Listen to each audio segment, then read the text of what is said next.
Hello friends, मैं वैभव success with VSC के online platform में आप सभी का बहुत बहुत स्वागत करता हूं। आज है 10 अप्रैल 2023। तो आज की स्टैटिक जीके पॉइंट के साथ साथ आज क्या है करंट अफेयर में खास विस्तार से पढ़ेंगे। तो चलिए शुरू करते हैं आज की पहली और इम्पॉर्टेंट स्टैटिक जीके पॉइंट के साथ। तो जैसा कि आपको पता है कि 3 दिनों में हम लोगों ने ज्योग्राफी के 10-10 क्वेश्चन करके 30 क्वेश्चन क्लियर कर लिए हैं। तो आज 31वें क्वेश्चन से शुरू करेंगे। 31वां क्वेश्चन आपकी स्क्रीन पर आ चुका है।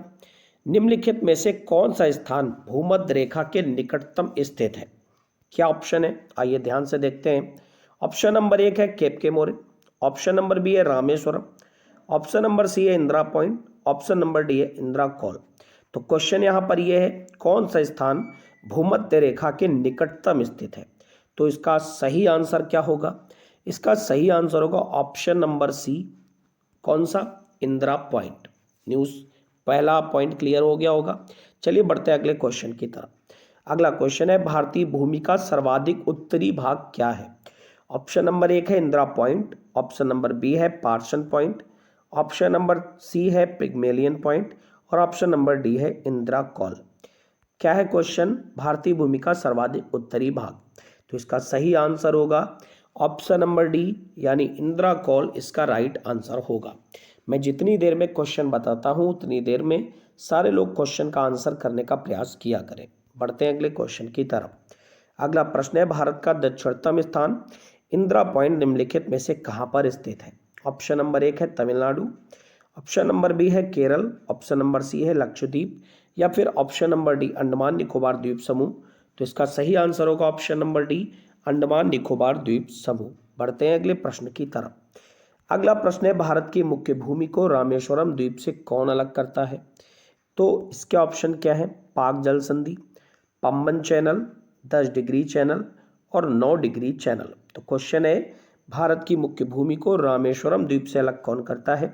तो इसका सही आंसर होगा option number B Pamban channel.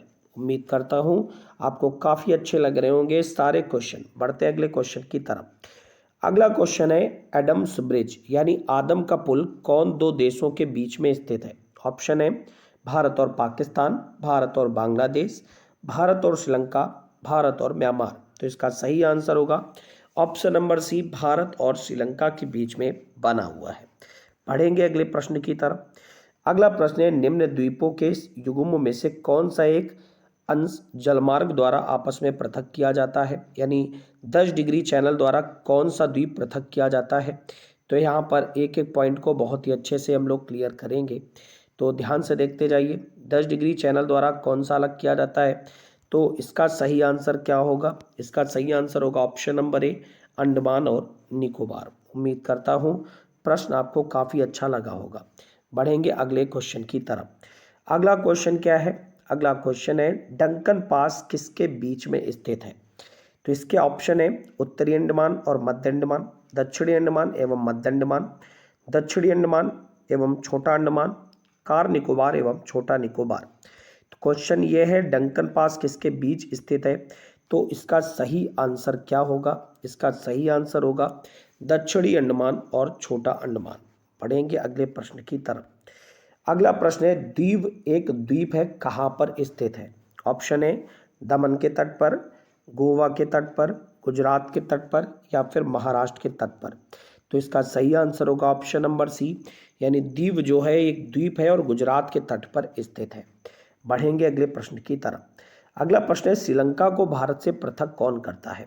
इसके ऑप्शन है option number 1 great channel, option number 2 8 degree channel, option number 3 पाक जल संधि या ऑप्शन नंबर 4 10 डिग्री चैनल। तो जैसा कि आपने अभी पढ़ा है 10 डिग्री चैनल तो अंडमान और निकोबार को अलग करता है। तो यहाँ पर भारत को श्रीलंका से अलग कौन करता है? तो इसका सही आंसर होगा ऑप्शन नंबर सी पाक जल संधि। बढ़ते हैं अगले प्रश्न की तरफ। आखिरी प्रश्न है भारत और चाइना के बीच सीमा बनाने वाली रेखा कौन सी है? Option number A Radcliffe रेखा, ऑप्शन नंबर बी मैकमोहन रेखा, ऑप्शन नंबर सी डूरन रेखा या option number D Stafford रेखा। तो इसका सही आंसर क्या होगा? ऑप्शन नंबर सी मैकमोहन रेखा। उम्मीद करता हूँ मेरा पढ़ाया आपको काफ़ी पसंद आ रहा होगा। बढ़ेंगे फिलहाल आज की पहली और इम्पॉर्टेंट करंट अफेयर की तरफ और देखेंगे आज की पहली इम्पॉर्टेंट करंट अफेयर में क्या है खास। तो पहली न्यूज़ स्क्रीन पर आ चुकी है। राष्ट्रपति द्रौपदी मुर्मू जी असम में सुखोई 30 MKI विमान में उड़ान भरी है। ऐसा करने वाली दूसरी राष्ट्रपति बनी है। बहुत ही ज़्यादा इम्पॉर्टेंट न्यूज़ है। तो राष्ट्रपति द्रौपदी मुर्मू जी ने असम के तेजपुर वायुसेना स्टेशन में सुखोई 30 MKI लड़ाकू विमान में एक ऐतिहासिक उड़ान भरी है। राष्ट्रपति भारतीय सशस्त्र बलों के सर्वोच्च कमांडर हैं। उन्होंने ब्रह्मपुत्र और तेजपुर घाटी को कवर करते हुए लगभग 30 मिनट तक उड़ान भरी है। राष्ट्रपति मुर्मू इस तरह की उड़ान भरने वाली तीसरी राष्ट्रपति और कुल दूसरी महिला राष्ट्रपति बनी है। पहली महिला राष्ट्रपति कौन थी? प्रतिभा पाटिल। तो अब बनी है द्रौपदी मुर्मू जी। ठीक है, सुखोई Su-30 MKI के बारे में कुछ पॉइंट क्लियर कर लेते हैं। बात करें सुखोई विमान के बारे में तो सुखोई रूस के सुखोई द्वारा विकसित और भारतीय वायुसेना के लिए हिंदुस्तान एरोनॉटिक्स लिमिटेड द्वारा निर्मित एक ट्विन जेट मल्टी रोल विमान है। भारत ने रूस के साथ सन 2000 में 140 सुखोई 30 लड़ाकू विमानों के निर्माण के लिए एक समझौते पर हस्ताक्षर भी किए थे। पहला रूसी निर्मित सुखोई 30 MKI संस्करण को 2002 में इंडियन एयरफोर्स में स्वीकार किया गया था। इसमें आंतरिक ईंधन के साथ 3000 किलोमीटर की सीमा है, जो 3.75 घंटे का मुकाबला मिशन सुनिश्चित करता है। उम्मीद करता हूँ ये न्यूज़ आपको अच्छे से क्लियर हो गई होगी कि द्रौपदी मुर्मू जी दूसरी महिला राष्ट्रपति बन गई हैं सुखोई विमान पर बैठने वाली। अच्छा, पहले राष्ट्रपति कौन थे? कमेंट कॉलम में जाकर आंसर करें। ठीक है, यहाँ पर बात इंडियन एयरफोर्स की आई है। इंडियन एयरफोर्स डे 8 अक्टूबर को मनाते हैं क्योंकि 8 अक्टूबर 1932 को इंडियन एयरफोर्स की स्थापना हुई थी। विवेक राम चौधरी प्रेजेंट टाइम में इंडियन एयरफोर्स के प्रमुख हैं। उम्मीद करता हूँ पहली न्यूज़ और इससे जुड़े हुए सारे स्टैटिक जी के पॉइंट आपको क्लियर हो गए होंगे। बढ़ेंगे फिलहाल आज की अगली इंपॉर्टेंट करंट अफेयर की तरफ। अगली न्यूज़ है रशिया से। रशिया लगातार छठे महीने भारत का सबसे बड़ा कच्चा तेल आपूर्तिकर्ता बना है। तो पिछले 6 महीनों में रूस भारत को कच्चे तेल का शीर्ष आपूर्तिकर्ता बना हुआ है, अक्टूबर 2022 से लेकर मार्च 2023 तक।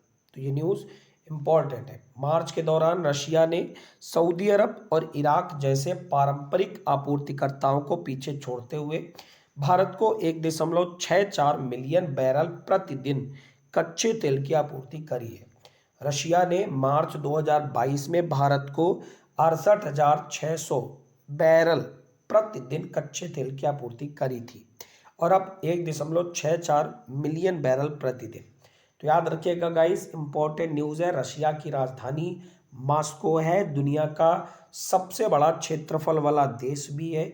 इसके अलावा इसका एक क्षेत्र हुआ करता था अलास्का, जो कि अब अमेरिका के अंडर में आता है। बात करें रशिया की तो यहाँ के प्रमुख हैं व्लादिमीर पुतिन। अभी आपको पता है रशिया और यूक्रेन की काफ़ी तनातनी हुई थी और लगातार बनी भी हुई है। बात यूक्रेन की करें तो व्लादिमीर जेलेंस्की, जिनको टाइम्स पत्रिका ने अपना फ्रंट पेज दिया था। ठीक है, तो ये सारी न्यूज़ और इससे जुड़े हुए इधर उधर के पॉइंट सारे के सारे मैंने क्लियर कर दिए हैं।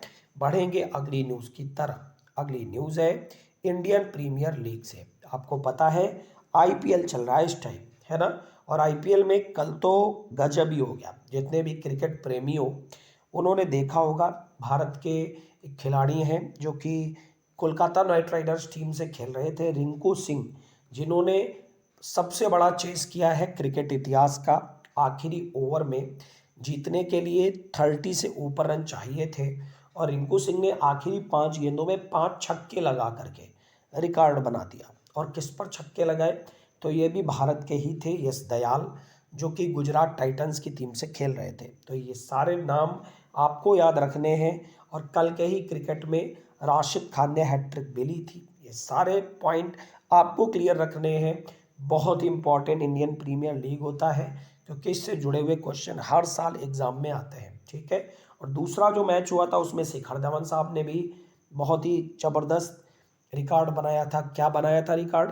पहली ऐसी बड़ी पारी खेली थी 99 रनों की, कि शुरू से लेकर आखिरी तक खेले थे और नॉट आउट रहे थे। ठीक है, ये रिकॉर्ड भी बनाया था। तो अब आईपीएल से एक और रिकॉर्ड बनाया जो मैं आपको बताने जा रहा हूँ। सबसे उम्रदराज विकेट लेने वाले गेंदबाज बने अमित मिश्रा।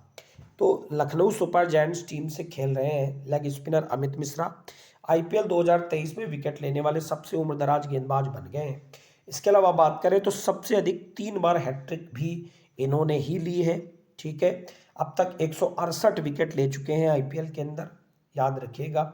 और 40 साल की उम्र में लखनऊ सुपर जायंट्स के लिए उन्होंने खेलने की शुरुआत करी है और धोनी के बाद इस आईपीएल में सबसे उम्रदराज खिलाड़ी भी बने हैं। ठीक है, तो याद रखिएगा गाइस, कहाँ पर भारत में आयोजित हो रहा है इंडियन प्रीमियर लीग।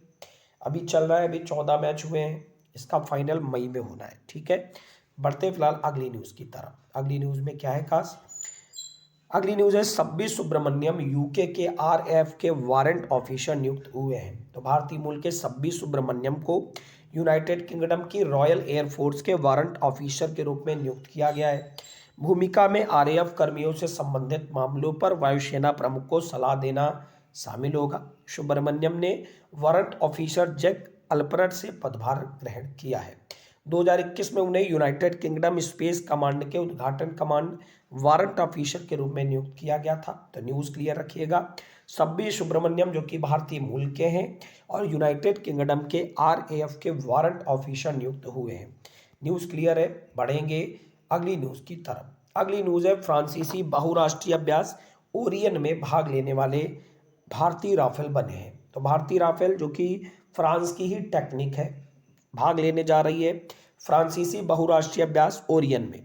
ठीक है, तो बात करें यहाँ पर और तो ओरियन 2023 एक बहुआयामी युद्ध खेल है जिसमें भूमि सैनिक, विमान वाहक सहित युद्धपोत और लड़ाकू विमान शामिल हैं। 7000 से अधिक उत्तरी अटलांटिक संधि संगठन यानी नाटो के सैनिक अपने नाटो सहयोगियों की भूमि सेना से जुड़े ड्रिल में भाग लेंगे।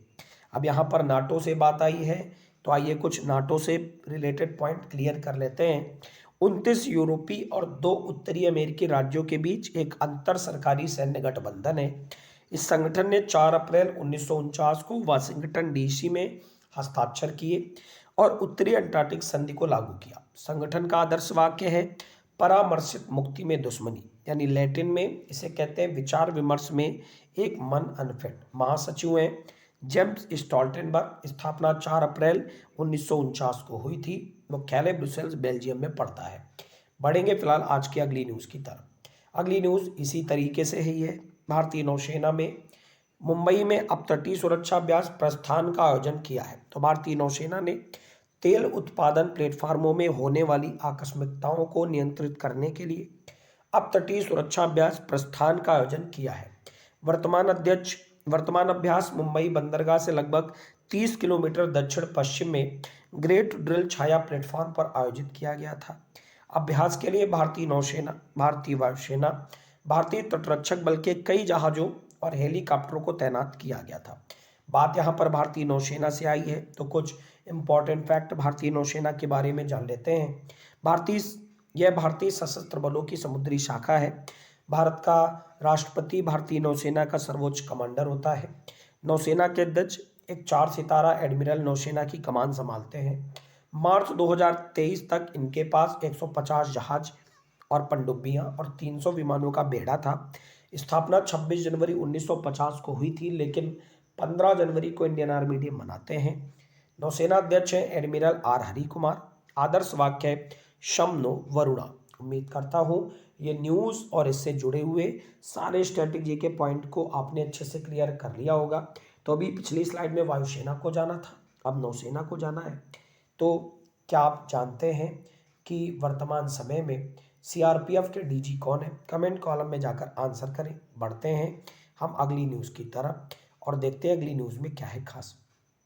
अगली न्यूज़ है 2023 टाइम 100 रीडर पोल में शाहरुख खान सबसे ऊपर रहे। तो अपनी वार्षिक टाइम 100 सूची के लिए टाइम मैगजीन के पोल में शीर्ष स्थान हासिल किया है भारत के सुपरस्टार शाहरुख खान ने। इस सर्वेक्षण में पत्रिका के पाठक उन व्यक्तियों के लिए मतदान करते हैं जिनके बारे में वे मानते हैं कि वे टाइम की सबसे प्रभावशाली लोगों की वार्षिक सूची में स्थान पाने के योग्य हैं। अभिनेता ने प्रिंस हैरी, लियोनल मेसी और मेटा के संस्थापक मार्क जुकरबर्ग को पछाड़ते हुए इस पोल को जीता है। न्यूज़ क्लियर हो गई होगी। बढ़ेंगे आज की आखिरी इंपॉर्टेंट न्यूज़ की तरफ। अगली न्यूज़ है, केंद्रीय गृह मंत्री अमित शाह जी ने कौशाम्बी महोत्सव 2023 का उद्घाटन उत्तर प्रदेश के कौशाम्बी में किया है। उन्होंने लोक निर्माण विभाग की 405 करोड़ की 70 योजनाओं और 12 विभिन्न विभागों की 51 करोड़ रुपए की 24 परियोजनाओं का लोकार्पण भी किया है। सांसद खेलकूद स्पर्धा के तहत 3,324 खिलाड़ियों को पुरस्कृत भी किया गया है। तो न्यूज़ याद रखिएगा, कौशाम्बी महोत्सव 2023 का उद्घाटन हमारे गृह मंत्री अमित शाह जी के द्वारा किया गया है। यहाँ पर कुछ आपसे इम्पोर्टेंट महोत्सव पूछूं तो क्या आप जानते हैं लाई हरोबा फेस्टिवल किस एक राज्य में मनाया जाता है और खर्ची पूजा फेस्टिवल किस एक राज्य में मनाया जाता है? कमेंट कॉल पे जाकर आप जरूर आंसर किया करें सारे लोग। और कैसी लगी आपको क्लास, कमेंट कॉलम में आप जरूर बताएं। अगर आपको क्लास अच्छी लगी है तो लाइक करना ना भूलें, और जितने भी लोग पहली बार चैनल में जुड़ रहे हो सब्सक्राइब करना ना भूलें और बेल आइकन को प्रेस कर लें, जिससे आगे आने वाली सारी इन्फॉर्मेशन आपको तुरंत मिल सके। आपका दिन मंगलमय हो। Thank you everyone, God bless you all.